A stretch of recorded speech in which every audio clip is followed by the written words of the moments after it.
Welcome back to Off Ball Takes. This is your host, Yarby Laws, and this is. Christopher Wells. Thank you all for the recent support on all of our episodes, and we hope everyone had a great All Star weekend. hmm Uh, don't forget to like, subscribe, and share our videos. It really helps us out. And lastly, don't forget to follow us on Instagram and Twitter at the OBT Podcast. So I guess to kick off All Star Weekend. So I mean, honestly, this was better than I expected for the Yeah, most part.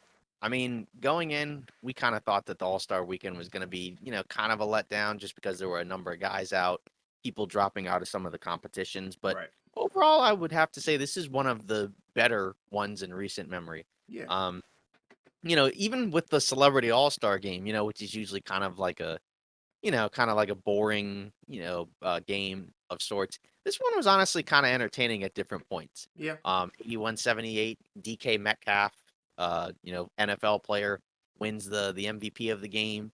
Actually, it's kind of funny because there was a potential game tying half court shot, oh yeah, but it was waved off, so the game ended up, just ending regularly. But still, like I said, one of the more entertaining Celebrity All Star games. yeah, Um, then moving on to the Rising Stars.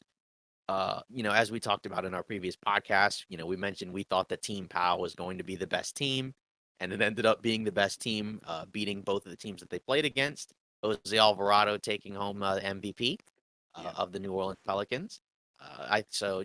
Again, going into this, we figured with guys like Paolo Banchero, Scotty Barnes, they just had too much talent compared to the other teams. Although I did enjoy, as we talked about Team Jason, kind of just watching all those G League guys. right. We'll go into another G League guy in a little bit, but I thought that they put up a pretty good fight in the game that they played in. Just because, again, just seeing all those G League guys and the young talent like Scoot Henderson, CD Sissoko, it was pretty fun.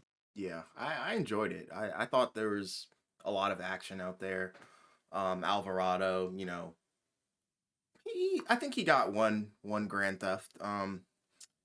And I think he synced the game winner too, because I believe he got MVP, if I'm Yeah, mistaken. yeah, it was If I'm pretty not funny. mistaken.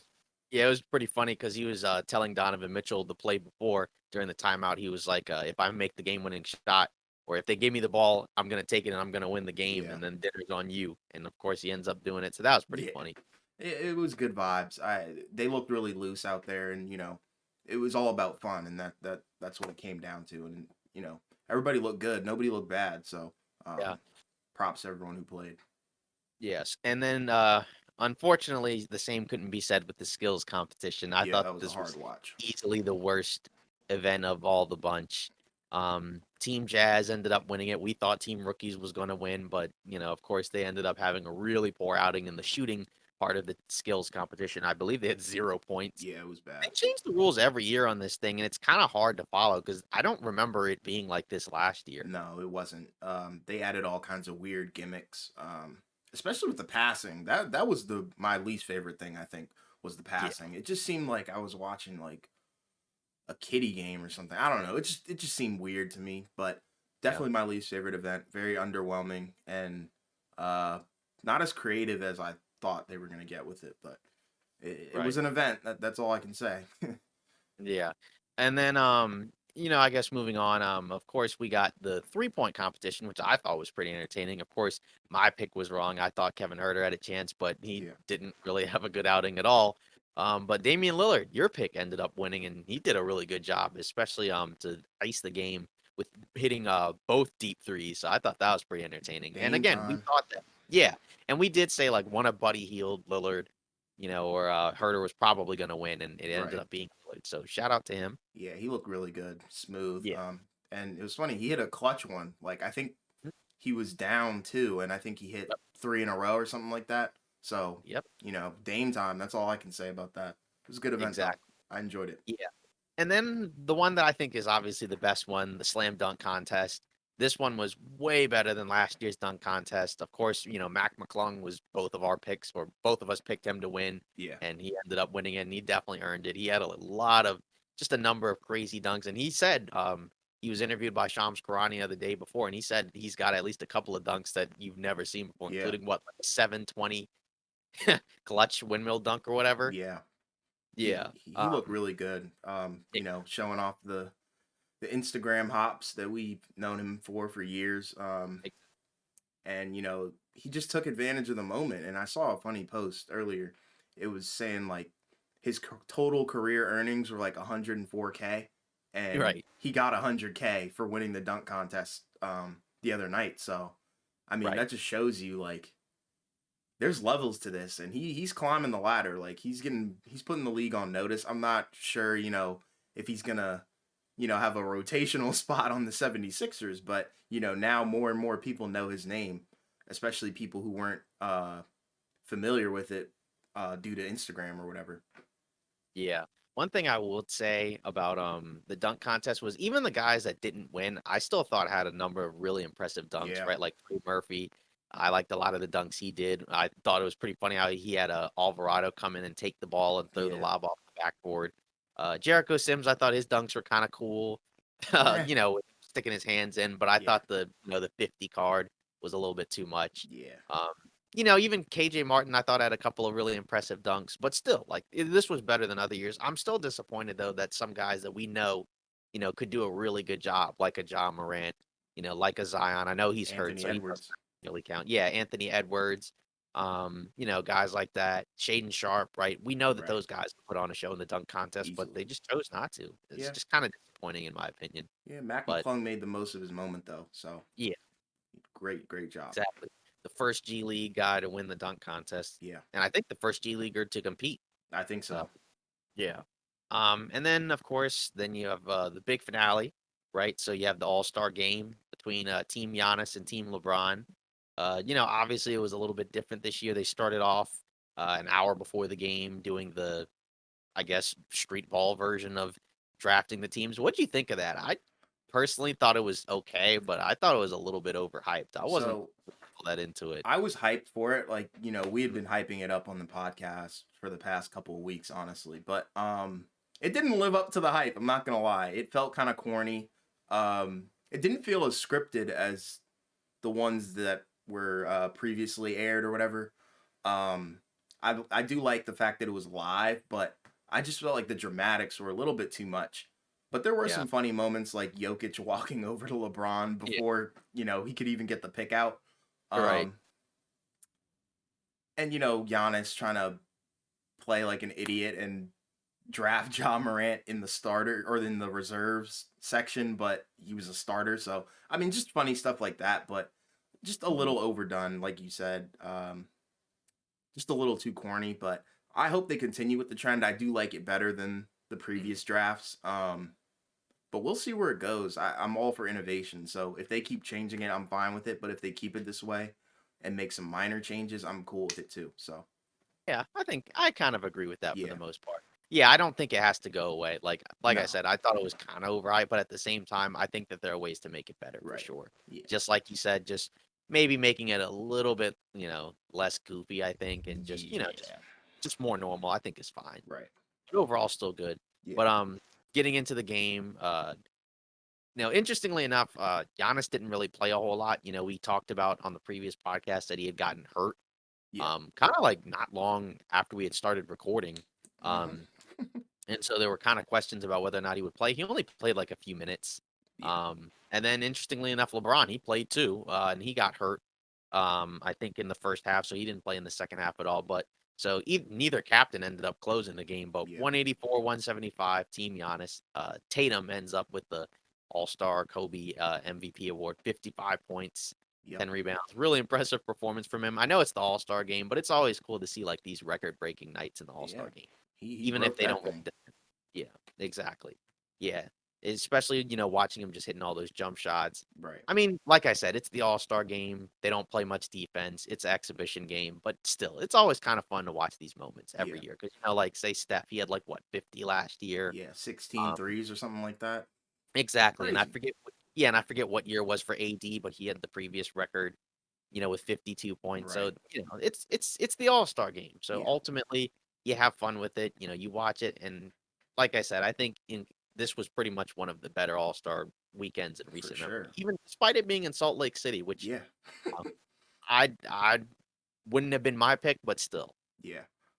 It was funny. I don't want to delve on the All Star stuff too much because I'm pretty sure everybody watched it. But right? in regards to Tatum, like it's unfortunate that we couldn't, give too many predictions about this game because we didn't know the teams going into the game. We watched the draft live like you guys.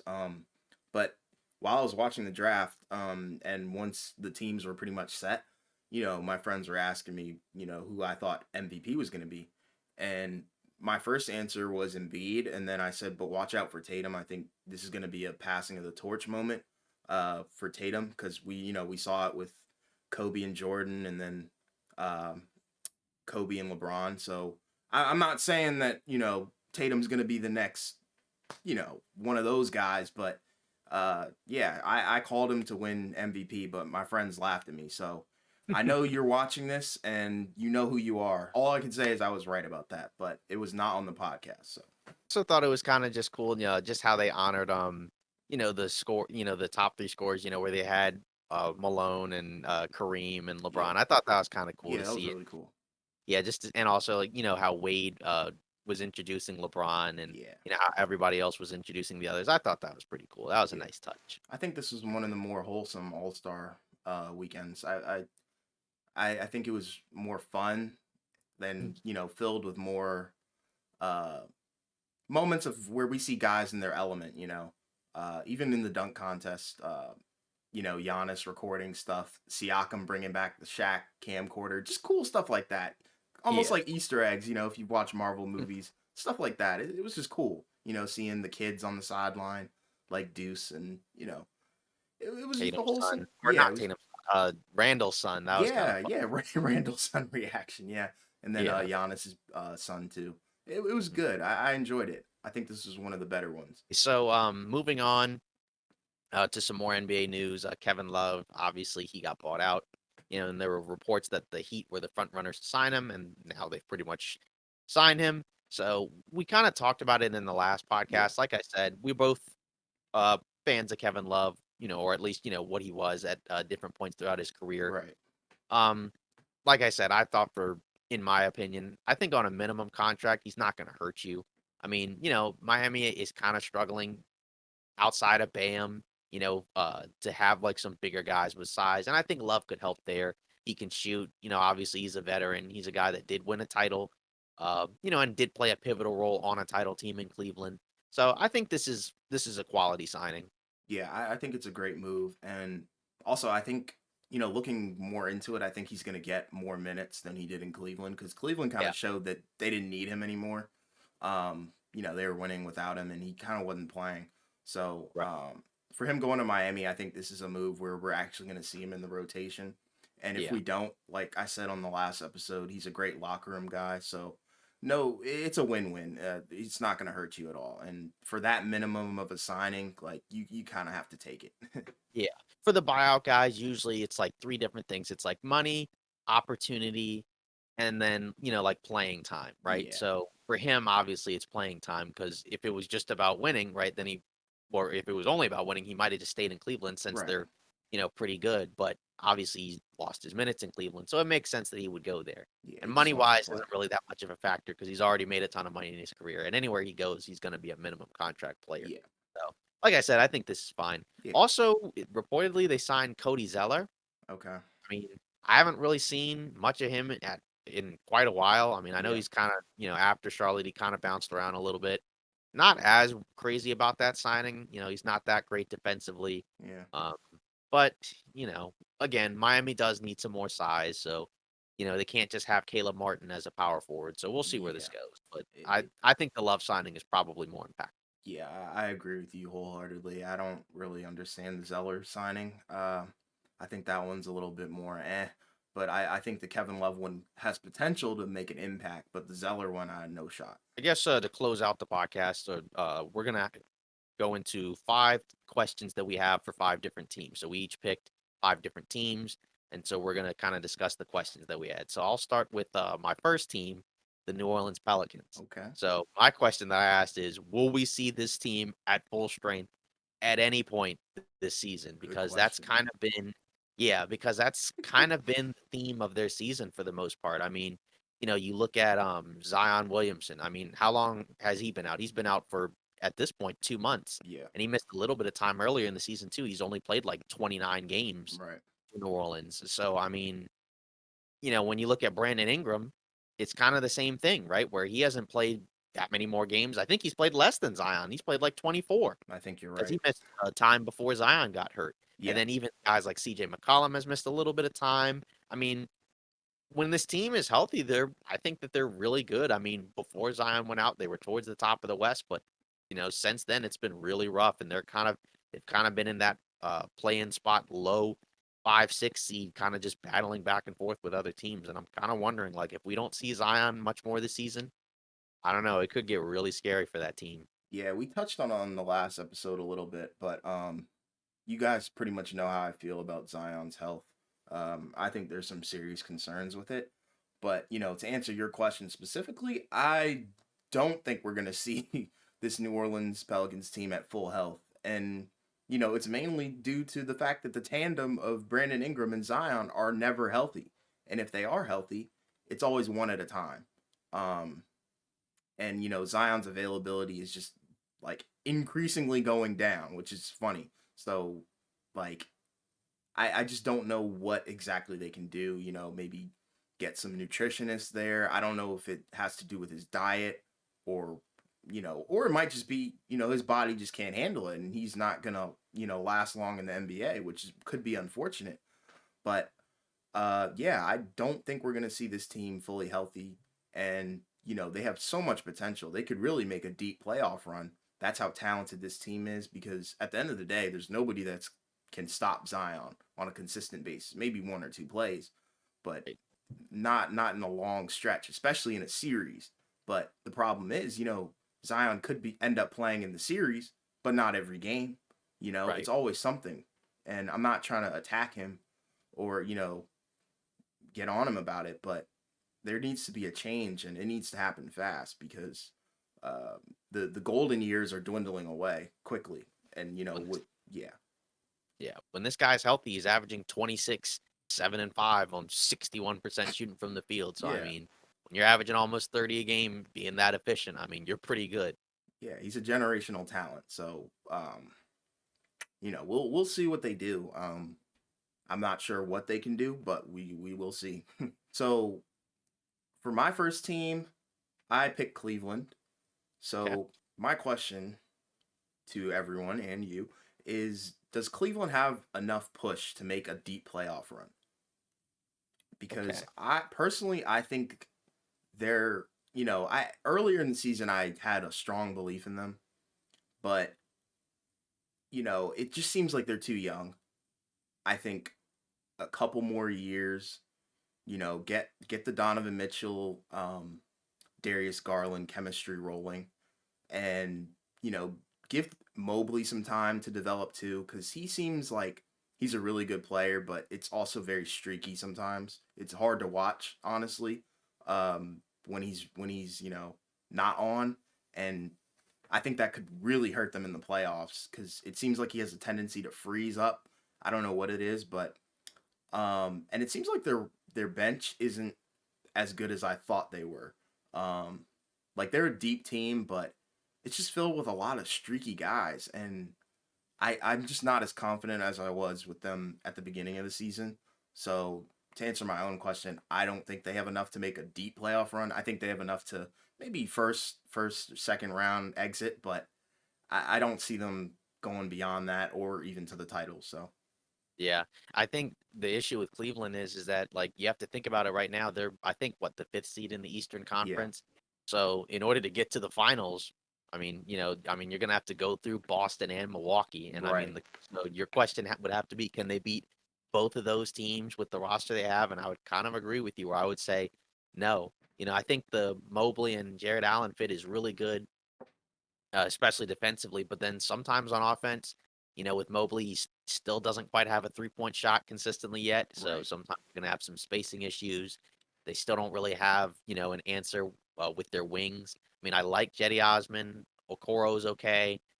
But, you need you need a little bit more from that wing spot, right? Karis LeVert, right? That's probably a guy I would look to maybe move in the offseason to get somebody else. Right.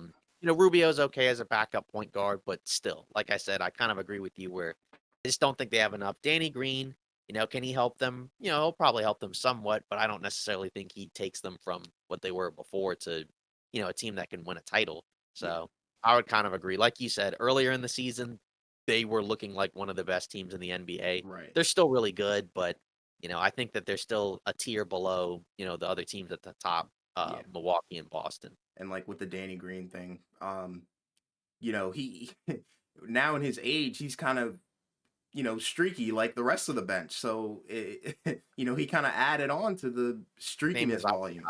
Yeah. So and after watching the Philly game, I think it was a few days ago, um, it was rough. They got torn apart by Philly basically in all the first three quarters. They made a comeback in the fourth, but Embiid was kind of just manhandling them, and I I just don't know who they can really beat, outside of the lower seeds. Anybody below them, I think they can beat, but anybody above them, no shot. Right. Yeah, because you're gonna have to ask yourself, all right, which of those guys like on the wings can kind of, not necessarily stop Tatum and Brown, but maybe slow them down a little bit. Right. And then, if you go against Milwaukee, who the heck is guarding Giannis? Exactly. Guarding Chris Middleton. And then, if you go to even if it's Philly, right? Then like you just said, who the heck is guarding Embiid? Yeah. So I mean, like I said, do like the team. I think JB Bickerstaff has done a good job as coach. Kobe Altman did a good job as GM, but still, I think they're not quite there yet. Right. Yeah. So my second question. So Lakers, Okay. are we sure that D'Angelo Russell is going to sign an extension with LA? That's a good question. Yeah. So obviously, the Lakers made the trade, involving Russell Westbrook, bringing back, some of the guys from Utah, Malik Beasley, Jared Vanderbilt. Then obviously D'Angelo Russell's kind of the headline of the trade. Um, and obviously he's had a pretty good start so far with LA, and I think the guys that they have are better, right, than who they had before, right? I don't necessarily think that they're good enough to make like a playoff run necessarily. Maybe they can Right. get there, but I don't think they can get too far. But still, you do kind of wonder. Obviously LeBron talked about in that interview that he was disappointed that they didn't get Kyrie, but he has moved on. But I do kind of wonder, like, if there's an opportunity there. Let's say the Kyrie situation doesn't work out in Dallas, like, maybe the Lakers do some type of sign and trade with D'Angelo Russell, maybe some type of double sign and trade with them and Kyrie, or maybe maybe they just sign and trade him somewhere else. Right. I would probably lean towards that they're gonna give him an extension only because I still feel like they've probably moved on from the Kyrie situation. We'll see, but I don't think I don't think it's a guarantee. Like, I mean, I think probably what 70% chance maybe, but not any higher than that. Right. Um, First of all, I like your new lineup. Um, it's really good. I think the future's bright with time. I think right now you guys are looking at a play-in. I think that's the highest. I don't I don't see you guys getting any higher than that. I Maybe a think so. play-in appearance. I can't even say as far as a win. Right. But I think with the with time and more pieces around that lineup, I think it has, potential to be something special. But it all comes down to your question, which is, is D'Lo going to be there long term? Um, I'm really torn on this 50-50. Given the guy's history on, how he bounces around teams, I would say no. But at the end of the day, I like the storyline of this, of him, having this triumphant homecoming, and then you guys get to the play in or whatever. Um, I really like that, and I think it all really might come down to if you guys get to the play in. I think if you guys get to the play in, we could be seeing a good extension coming his way. And I really like the fit. Like, that's the thing. I really like the fit because pick and roll with AD looks so smooth. It takes pressure off of LeBron as a primary ball handler, and he's a shooter. Simple as that. That's all. That fixed like three holes that you guys had. Um, so I'm really torn, but I'm gonna say yeah. I'm gonna say they give him the extension because I really foresee you guys getting to the play-in, and I think it Yeah. depends on that. I think I do agree with that. Yeah. Overall, yeah, I'd say it does make a lot of sense. If the better they do the rest of the season, the more likely he probably gets an extension because him playing better is probably going to correlate with them getting closer to the play-in. Whereas if it doesn't work, if something happens or something goes wrong, or if somebody gets hurt, right, then that probably goes out the window. But Right. yeah, I agree. I just was kind of asking just because, like I said, I don't think it's a 100% Right. certainty because I know it's been rumored that they are trading for him and they want to give him an extension. But, Right. you know, we also heard so much talk about Kyrie and some of the other stuff that you just never know. Yeah. We'll see during the off season. And speaking of off season moves, I gotta keep the trend going. Since you took your favorite team, I'm gonna go with my favorite team, the Wizards. So my question is, will the Wizards continue to build around Beal through trades or free agency, or will they build through the draft? And I'm leaning towards they're probably gonna build through the draft, but I want to see them, you know, build around Beal through trades or free agency. Because here's the thing, DC is it's an interesting city. You either love it or you hate it. Um, and that's the unfortunate reality with the players because we don't pull a lot of big name guys through our city and through the team. It's a lot of homegrown talent or trades. Not a lot of big name free agent guys come here, and that's unfortunate. But with this lineup of Beal, Kuz, and Porzingis, I think if they can pull it together and we can get like a free agent guard or, trade for a free agent guard or not trade for a free agent guard, but trade for a guard, give up maybe some of our role players or something like that.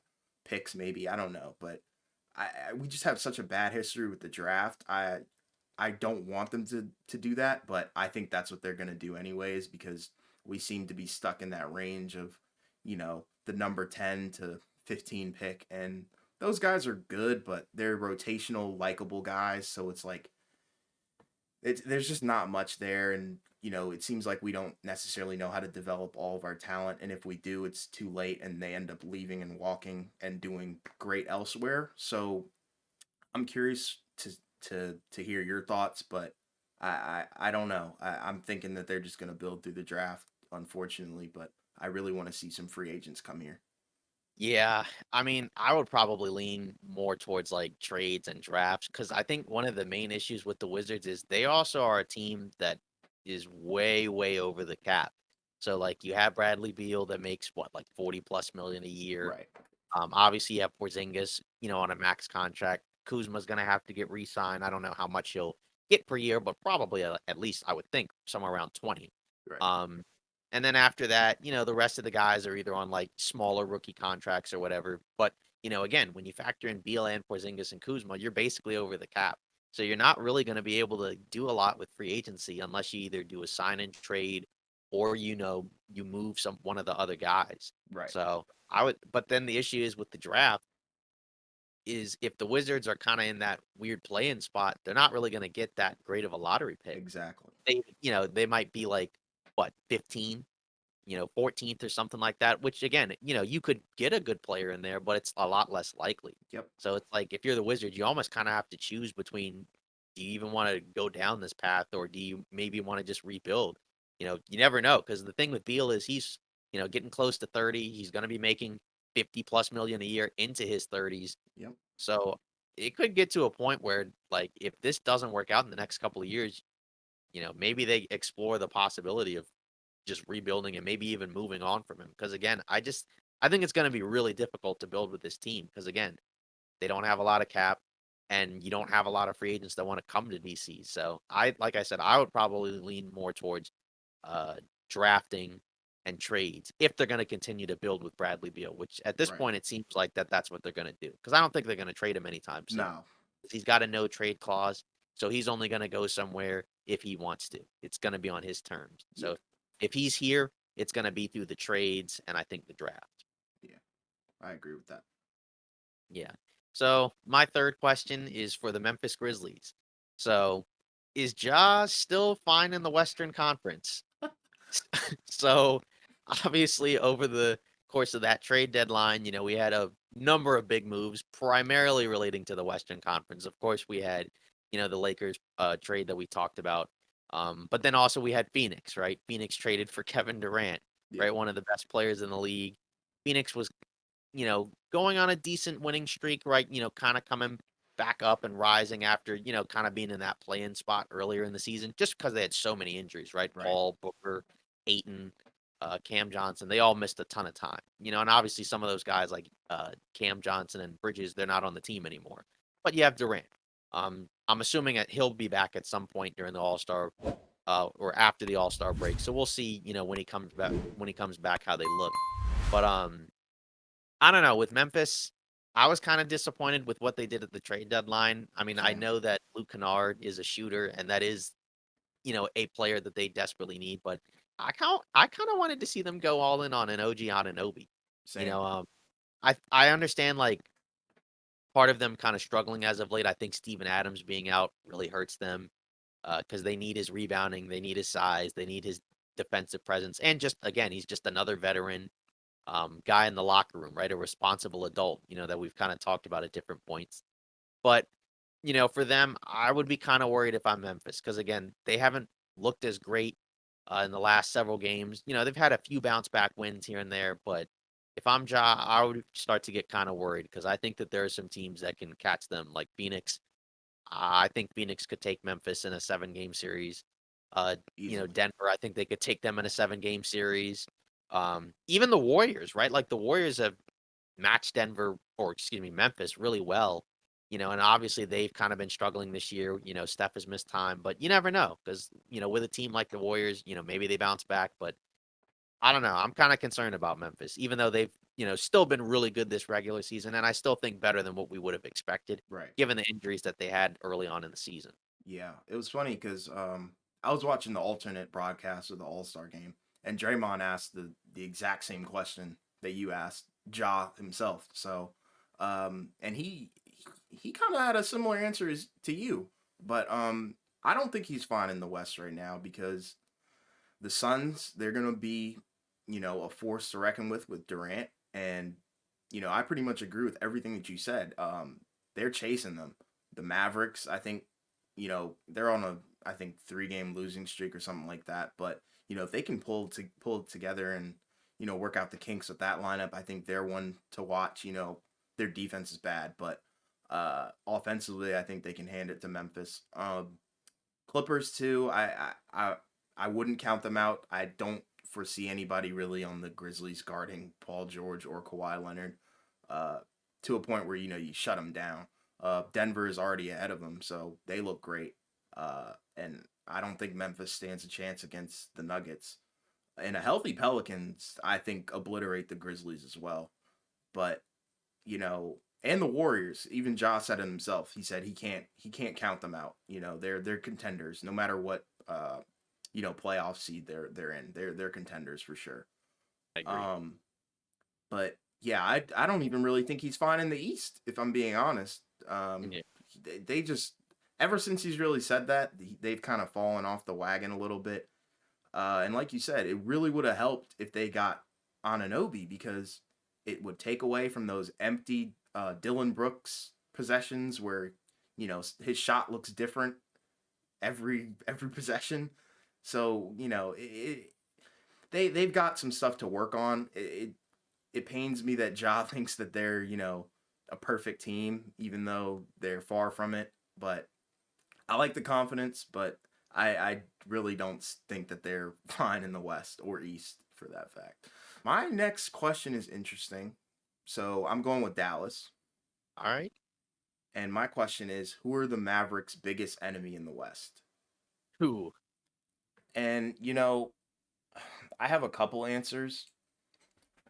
Mm. So my first answer would be themselves. And that's because they have no defense. I just talked about it. They're really shooting themselves in the foot with this one. It's great to have two offensive all-time greats at two positions. That's phenomenal. But where does that get you if you can't stop anybody, especially in the West where you've got Ja Morant, you've got De'Aaron Fox, Sabonis, Paul George. Need I go on? Kevin Durant. You get the gist. It's a competitive conference, and I really picked the Mavericks to go pretty far at the beginning of the season, but yeah, their defense is terrible. But my real answer, I would say, is probably the Suns. And I think with Kevin Durant coming back very soon, and Booker slowly getting back into what we know him as, Aiton, he's a phenomenal center. Chris Paul, I mean, he's a point guard, but he's not as quick, agile, and uh, he's just not the same Chris Paul that we all know, but he's still pretty decent. I just don't see the Mavericks getting past that team, and the Suns can really climb up and catch the Grizzlies by the end of the season. I think, especially if Katie's on the floor, they're probably going to rack up a bunch of wins. But if we're looking behind the Mavericks, I would probably say their biggest enemy could potentially be the Warriors. If they can rally the troops and make that end of the season push, I think they can easily catch the Mavericks because the Mavericks have potential to fall drastically. They're already on a 3-game losing streak. I'm sure the All-Star break might rejuvenate them, but they could easily fall if the Warriors, climb and catch up, and the Suns climb as well. We could see a push.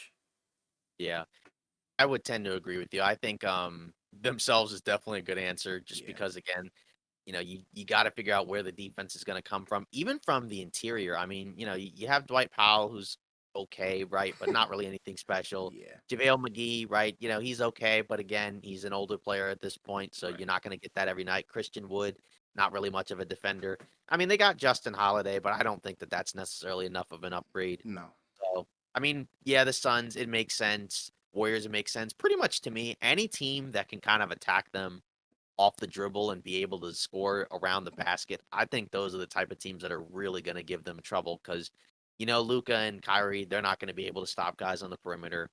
They don't really have any guys other than maybe like a Josh Green to help them out on the wings. right. And then when you get to the rim, right, it's either Christian Wood, Dwight Powell, or JaVale McGee. I think Maxi Kleber's been out for a while, and Yeah, he's a decent defensive player, but again, it's you need a barbecue little bit chicken. more than that. Yeah, exactly. Like you need a little bit more than just Maxi Kleber and Josh Green or Justin Holiday to help you Right. out. If Kyrie stays, I feel like this is probably like a move where like you kind of build into the off season, right? Kind of like what Philly did with Harden, where they trade for Harden, but they gave up, like Simmons who wasn't playing, Right. Seth Curry who helped them out, and Drummond who helped them out during the regular season, and then in the off season they got PJ Tucker, Right. um, what's his name, Daniel House, Mm-hmm. D'Anthony Melton, right? Guys like that. So if this core or this duo stays together, maybe they can do some stuff in the offseason. But I think right now, yeah, I think like I said, Suns, Warriors, any team that is decent at attacking the basket, right? Right. Which both of those teams can do, especially with the Suns adding Durant, right? If there wasn't Durant, I think uh, Dallas could have a chance at beating Phoenix Yeah. just because you're not as scared of Chris Paul or Booker or Bridges attacking the basket. Not that they can't get to the line, but they don't do it to the same degree as a guy like a Kevin Durant can. Right. And then, the Warriors, obviously, because they shoot so well, they can sometimes have stretches where they can just get easy shots around the basket because that's how they beat Dallas a lot in the playoffs last year, Yeah. right? They didn't have like a ton of amazing 3-point shooting games when they played Dallas, but they just bludgeoned them at the rim every time because nobody could stop them. Yep. So, even a team like, let's say if the Lakers somehow get up in there, right? Maybe they have a chance just because you have LeBron and AD who can attack the basket, Yeah. and now they have some shooting. So, yeah, I would say that I don't think there's like one specific team, Exactly. but like I said, any team that can attack the basket, any team that has, some semblance of a decent offense, I think is probably going to be able to upset them. Healthy Pelicans would destroy the Mavericks. I Yeah. mean, Zion would just have his way. Exactly. Unless it's a situation where like Luca and Kyrie are averaging like, 60 plus Right. combined, right? Which they could do. Come Uh, playoffs, yeah, they could. exactly. But, still, like I said, I'm not quite as high on them at this point. Right. But yes, so I would agree with that. Moving on with my next question, the Philadelphia 76ers. Okay. Could this be the last year of Tobias Harris in Philadelphia? Oh wow, that's a good question. So, obviously you look at it, he's been there for a little while now, right? He was there with Jimmy Butler and Ben Right. Simmons. And again, he's not necessarily been bad or terrible or anything, but you just kind of look at his contract, right? He's making a ton of money. I believe he has another year left on his contract, and I feel kind of similar to the Lakers situation with Westbrook, where I just think it makes a lot more sense to just trade that contract and break it up into, multiple role players. Because there are times where like Philly does actually look like a pretty decent team, but it just feels like they could use just a little bit more. And like I said, you look at Tobias Harris's salary, 37 million right now, 39 million next season.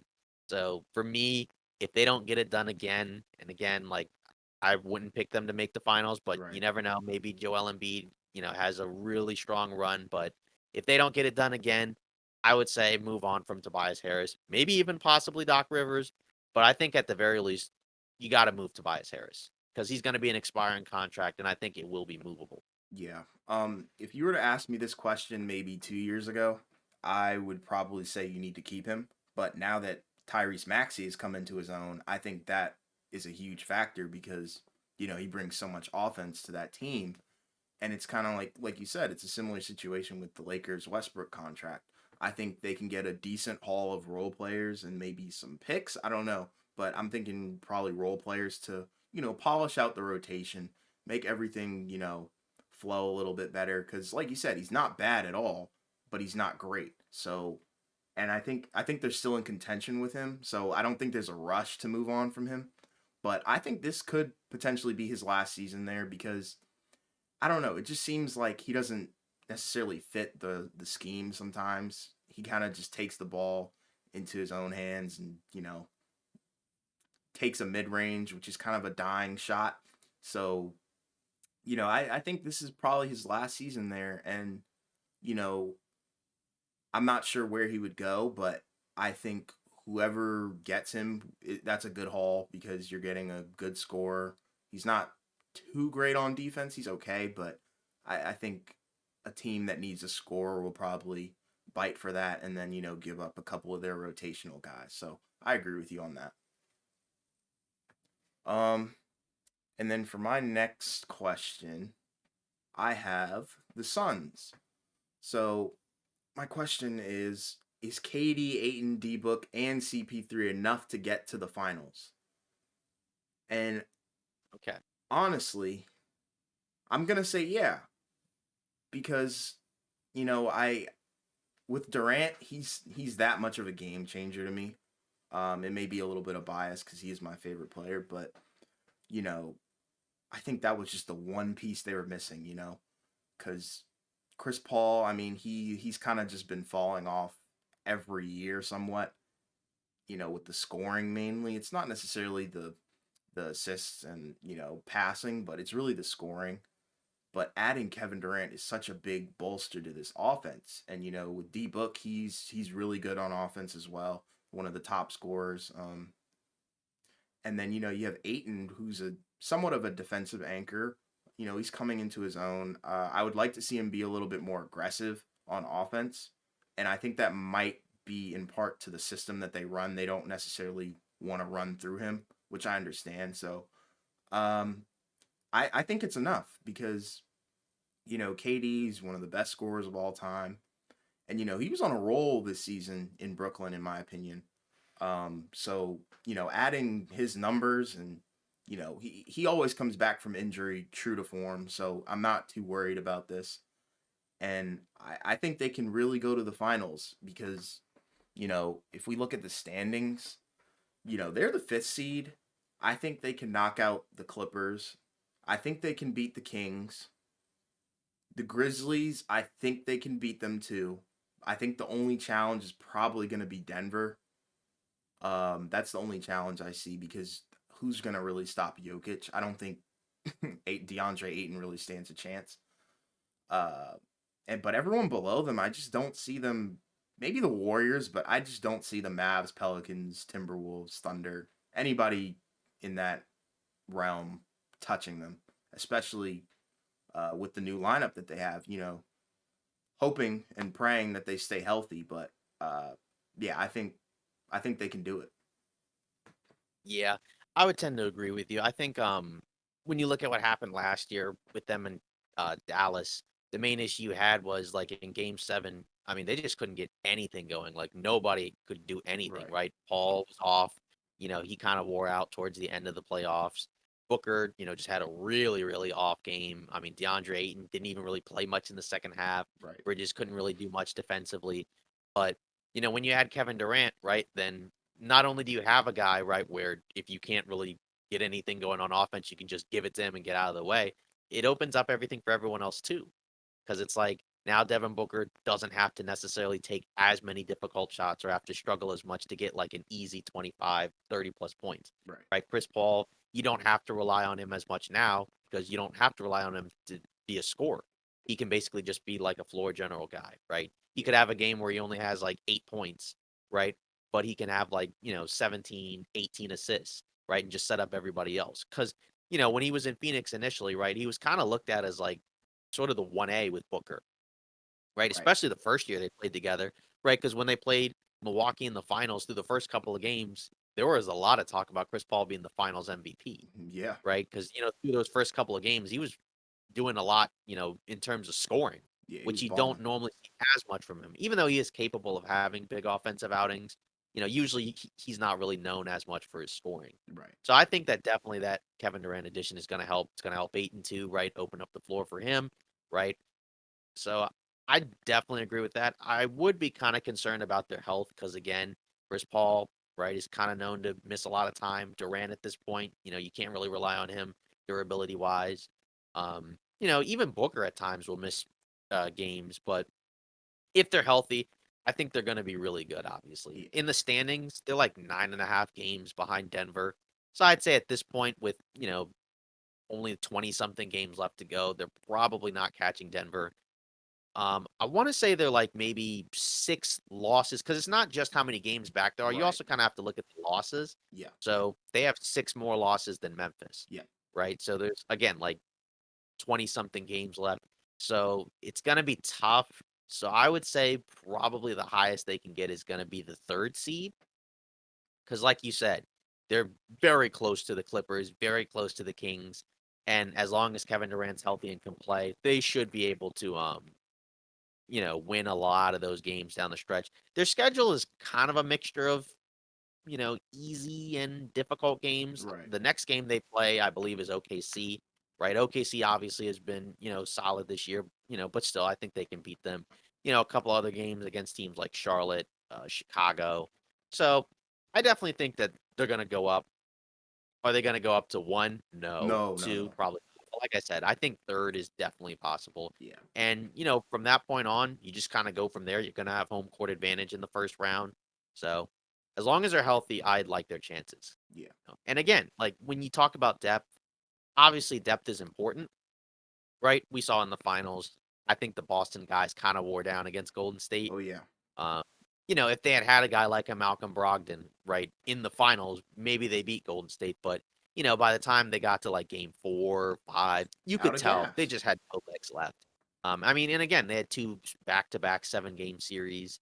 So I kind of look at it as they're going to need a little bit more depth, I think, going into next season. Right. But obviously, in terms of the 4 guys that they have, that's a pretty good combination. And I think you can if you match them up with the other teams in the West, I think you feel pretty good about it. Yeah. So I like what Phoenix did. I don't think you can take anything away from that. So I'd say, yeah, they can Yeah. definitely contend. And I would kind of go so far as to say if they don't come out of the West, it would almost kind of be a disappointment, It would. especially because there's been so much, build up with that trade now.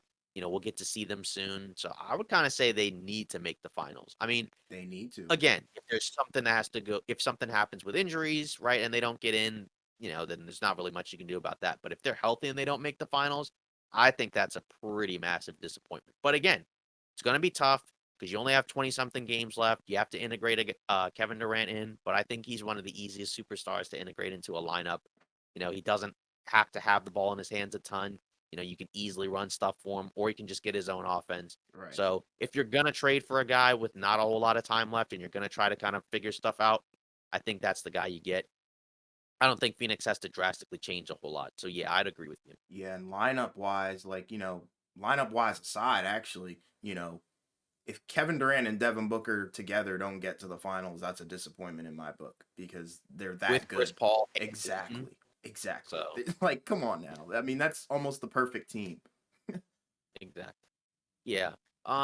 So for my final question, I chose the Chicago Bulls, Okay. right? And so my question is, and we've kind of talked about it in an earlier podcast. Will this be the end of their core? So obviously, it hasn't really gone that well for Chicago this season. They've had a ton of bad luck. Obviously, you have Lonzo Ball. There was kind of a report that basically said he's probably not going to come back this season. He still can't really run or cut well at It's all, and crazy. he hasn't played at all. Yeah, exactly. I mean, he got hurt what last year? Yeah. I mean, so it's basically been a whole year, and it's starting to get kind of scary in terms of like it's the same issue, and he still can't run. I Yeah. mean, I would almost be kind of concerned, is he even going to play again, period? Exactly. So I do kind of wonder, obviously DeMar DeRozan is older now, right? He's what, 32, 33, 34, something like that. So you do kind of wonder maybe do they move him in the offseason? There was a Right. report from Chris Haynes, a Bleacher Report, that suggested he could be one of the next stars to ask out. Obviously when we were doing the stuff about the trade deadline, there were rumors that Zach LaVine could go to New York. And then Vucevic, we don't know what they're going to do with that. I think it's pretty clear that they lost that trade for Vucevic. When you look at Orlando, they got Franz Wagner, Wendell Carter Jr., and they're probably going to get Chicago's pick from this season. I mean, I'd rather have that if I'm Chicago than just Right. Vucevic, especially because now you're going to have to decide whether or not you're going to pay them. So I think it's possible that at least one of those guys is going to be gone. Lonzo, probably a sunk cost, so he'll probably just have to stay there, unfortunately, and, kind of prove that he can play again. But I think one of DeRozan, Levine, or Vucevic is going to be gone Yeah. um, in this offseason because I just don't really see much of a reason to keep this core together if it's not working and there's real issues with health. And again, you have a guy in DeRozan and Vucevic, or two guys in DeRozan and Vucevic that are a little bit older. So I could see them potentially moving on to go somewhere else, especially DeRozan. Right. I agree with you. I think if Zach Levine doesn't ask out, then I think they'll probably look to move DeRozan and Vucevic. Like you said, they're older in age. And we're not seeing regression yet. I don't think. I think it's too early to say that, but it's coming. I think we can all foresee that, especially since it's not working, like you said, because they're the 11th seed, and I don't think they're going anywhere higher than that. And it's unfortunate with the Lonzo situation. There's just so many questions with the Bulls, but I have to agree with you 100% that it's time to move on, honestly. You know, and Zach Levine, he's young, but I think he's got to go somewhere else to flourish completely because this Bulls team is not it, unfortunately. And it's just the lineup is not meshing, and I think it was last season they looked pretty good at the beginning, towards the beginning, but I don't know. It's just been a drastic fall off. Kind of disappointing if you ask me, but um, yeah, I think it's time to move on and honestly enter rebuild mode. If you want me to be completely honest, that's how I feel about Chicago. Yeah, it's just unfortunate because again, like you kind of said, last season they were one of the top teams in the Eastern Conference, and then Lonzo goes down, and hasn't played since, and since then they've kind of just been, just an irrelevant team, and it sucks because again, they looked really good to start off last season. They definitely exceeded my expectations to that first stretch before he got hurt. Yeah, And just to kind of see them kind of just get to this point now, it just kind of sucks right. because they were a fun team to watch too, I think, and Yeah, I enjoyed them. now. Yeah, and now they have way more questions, to answer, and it just sucks. It Yeah, just kind of goes to show injuries are, an unfortunate part of the game, and sometimes they can just kind of come up out of nowhere. And yeah, for Lonzo, it can't be tougher on anybody more so than him, because right, again, he's a guy that got better every year. Obviously, there was a lot of hype about him going into that draft, with him and Markel Fultz. right, And then he kind of had a rough start to his rookie career. Is in LA, struggles a little bit, goes to New Orleans, right? And then kind of figures it out eventually, but then comes to Chicago, right? And again, gets better every year. But now that he's gotten better, unfortunately, now he can't stay healthy. So right. it's got to be really tough on him because again, when he's healthy, I think he's a pretty good guard. Especially when you consider his age. And again, he's gotten better every year, so he's working hard, but just sucks. Yeah, I agree. But yeah, to finish this off, we're going with the team that you can never count out, and it's the Warriors. So my big question is, will the Warriors stay healthy for the remainder of the season? And will they even go far in the playoffs? It's this kind of second question, I guess, the latter end of that one. Um, and I'm gonna have to say, yeah, I think they will stay healthy. You know, you can't control injuries, but even if some guys are banged up, I think they're going to play. We've seen it before, especially mainly in the finals with them. But, we're not talking about the finals right now. It's just the remainder of the season. But I think if they really want to make the playoffs, I think they're going to play through some injuries. Uh, and, it really comes down to if Steph can really stay healthy. That's the thing, because he's had some pretty significant injuries and missed some significant time chunks out of the season. But they still stayed kind of in contention, because I'm looking at the standings right now. They're 29-29, so they're even. They're the ninth seed, but if I really want them to stay healthy. I think that's the thing, because I don't hate the Warriors. I love Steph. I love Clay. But I don't know, man. I really I think if they can stay healthy, they'll really make a push for the playoffs. And like I said, as I introduced them, the team you can never count out. That's how good they are. Come playoff time, and I think Steph will probably carry them pretty far in the playoffs if they can stay healthy. But we'll see. I don't know what you think about it. Yeah, I would kind of tend to agree with you. I mean, again, been a really just rough season for them. They had a really tough start to the season. Obviously, everybody knows the big discrepancy between when they're at home versus when they're on the road. Right. Obviously, Steph's been out a ton of games. Wiggins has missed time. Clay really struggled early on in the season and then started to figure it out. So he's been much better as of late. Right. My concern has been at times, even when they've had their full lineup, they've still kind of just been relatively mediocre. And sometimes you kind of chalk it up to, just kind of going through the motions during the regular season. And then other times you kind of look and you just see like this team just doesn't feel quite the same. Right. When you look at the advanced stats, they're like 16th in offense, right? 16th in defense, something like that. So they're, essentially an average team. Right. Um, Now, obviously, like you said, when you look at the standings, they are 29-29, but at the same time, they're only like a handful of games away from like, the fifth spot, right? So the Suns are fifth. Exactly. They have one less loss or one more loss than the Suns. So if they go on, a stretch of wins, over the next few weeks, right, then they'll climb up in the standings a little bit. But again, it's going to be tough because, as we talked about with the Suns, right, they got demonstrably better at the end of the trade deadline. They're going to climb. Dallas, we'll kind of see. They've been kind of up and down. Right. New Orleans, we're going to have to see because, again, questions about health. Minnesota, right? Same thing. They've been a little bit better, but still, you don't know. So I feel like for them, they should have an opportunity to go up.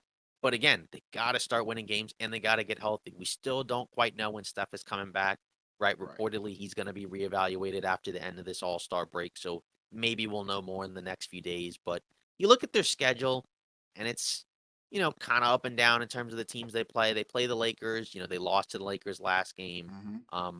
They play them again a few weeks later. We'll see if Steph comes back. They play teams like the Clippers, they play Portland, they play New Orleans.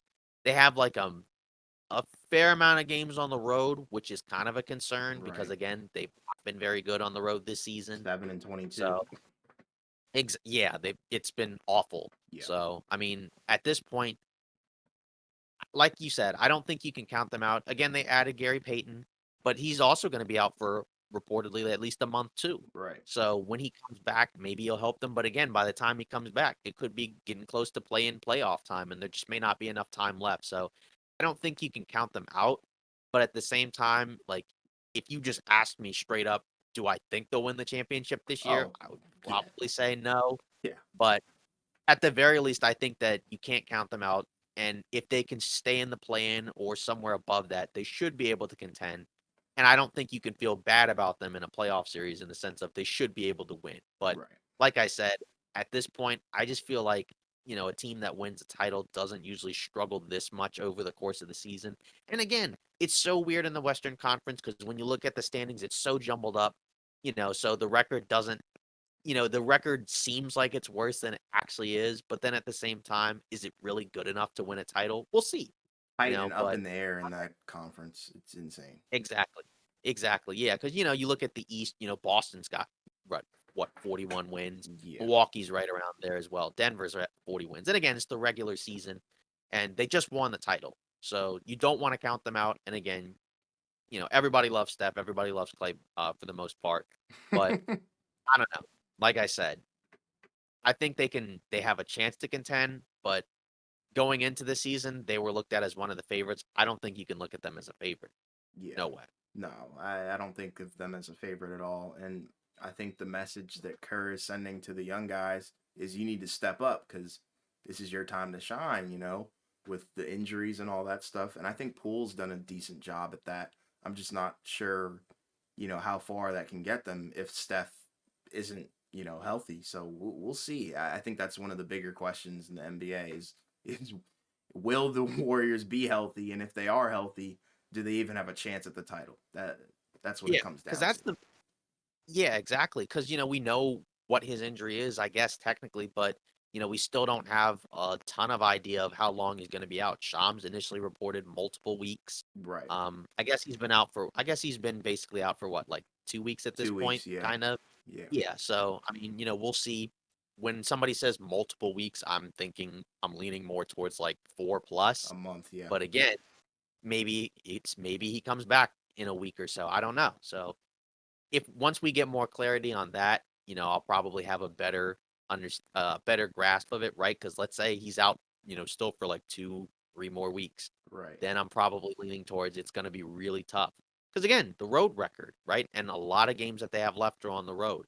If and either way, if they're going to win the title, they're going to have to be better on the road anyways. Because if they don't have home court advantage, they're going to have to win, right? Yep. They're not going to have home court advantage at this point in any series, right? Other than maybe the play-in. Yeah. So I I don't know. agree. Like I said, it's been a really tough year for them. Very. But again, it's really difficult to go back to back because one of the keys of going back to back is you have to stay healthy. Yep. And they haven't been able to do it this year, just bad luck. So, Really. That's what it comes down to. all right, so that's it for today's episode of Off Ball Takes. Don't forget to like, comment, and subscribe. Maybe you can comment. Maybe you guys can throw questions in the comments. Maybe Yeah. we'll take a look at them and kind of give our thoughts. But either way, thanks for listening. Have a great rest of your weekend, and we'll see you on next podcast.